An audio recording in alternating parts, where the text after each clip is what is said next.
Hello, this is RICKY, the mainstream movie guy. Hey guys, today I have your box office for the weekend of July 21st through the 23rd.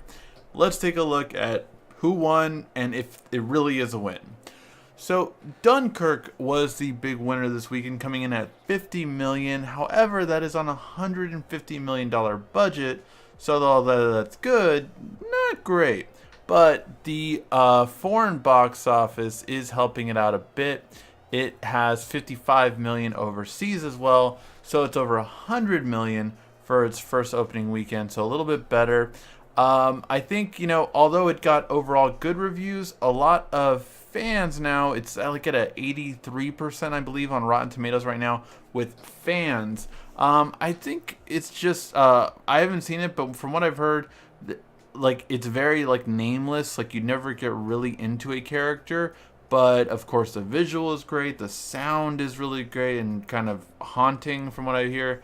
But yeah, so I'm very curious. I'm still thinking about seeing it. War movies are not really my thing. I loved Hacksaw Ridge last year, but that was a very character driven one, in which I hear this one's not, so I'm just not as interested. But let me know, did you guys see it? Should I see it? Let me know in the comment section.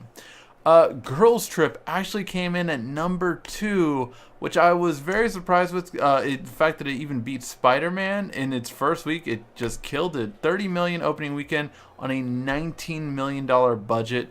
That's huge. It's doing great. It's awesome. So great start. It's going to make its money back by next week. And again, remember, theaters make about 40% roughly of the box office that the studios are doing, and you have to think of marketing and everything as well. So by next week, Girls Trip will definitely have its return. Spider-Man Homecoming came in at number 3, falling 50%, which is really good. Anything around the 50% or less margin is really good for a week drop. So good for Spider-Man doing 50%. Coming in at domestically 251 million now on a 175 budget. However, foreign, it's done over 320, bringing its grand total to almost 600 million. By next week, it will pass 600 million. So again, really good in terms of giving return. War for the Planet of the Apes, however, is our first one that's starting to look like a loss for the studio. It hit 20 million on its it's the fourth week, second week. So on its second week, a 63% drop. That's not definitely where it should be.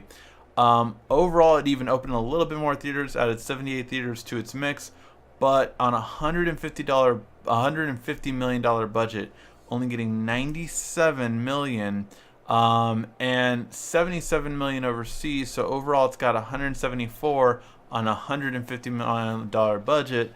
Not the kind of results they're looking for, and yes, it could really be a loss when it's all said and done. But one that's definitely going to be a loss, unless it has the most amazing international launch ever, is Valerian and the City of a Thousand Planets. That completely bombed, spending $200 and pretty much $10 million on this and a 17 million date. It's really not good. Now, it has not opened in any foreign markets, so maybe it'll do really well overseas. But as of right now, you're talking about easily over $150 million loss is what we're looking at right now. Again, maybe overseas will really save it, like it has Transformers, which we'll get to that in a second. But as of right now, not looking good. Despicable Me 3, another 12 million, but they have already did amazing. 80 million, and globally, it's made over 727 million because foreign made over $500 million already. So really well done. So even though domestically it didn't do the return it probably wanted to, internationally it is killing it. So Despicable Me 4 is definitely in the works. Baby Driver, again, hitting another 6 million, only a 30% drop, really good for that purpose. And again, on a $34 million budget, just in the US alone, they've gotten over 84 million, so that's great. Baby Driver is definitely getting a sequel, as long as Edgar Wright wants to do it. Number 8, we have the Big Sick. Drop down 3. Again, you could see 3 new movies came out, so it dropped down 3. Overall, another 5 million added to his total, so 24 million. Really good for that very small movie. I still want to see it. I still haven't got a chance to. Wonder Woman dropped down to number 9, still in the top 10. Isn't letting go anytime soon. Again, dropped 30%, and again, bringing its grand total to 389 domestically, which, if I'm not mistaken, is the biggest domestic now, as it beat Guardians of the Galaxy now. So I think that is the biggest domestic haul for this year thus far. Just looking quickly to see if anything else. I'm pretty sure, yeah, that is the biggest domestic box office currently out, and with a total of 779 million, because it has a equally strong overseas money draw. It is doing very well. And finally, Wish Upon dropped down a 54%. It is the only scary movie out right now, but it's not helping it overall. However, keep in mind, it was made for 12 million, so it's made only 10 so far, but I have a feeling it's going to keep kicking, and it'll kind of get its money back.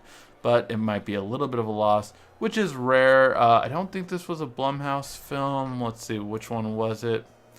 Was it a... no, this was a Board Green picture, so it's not Blumhouse.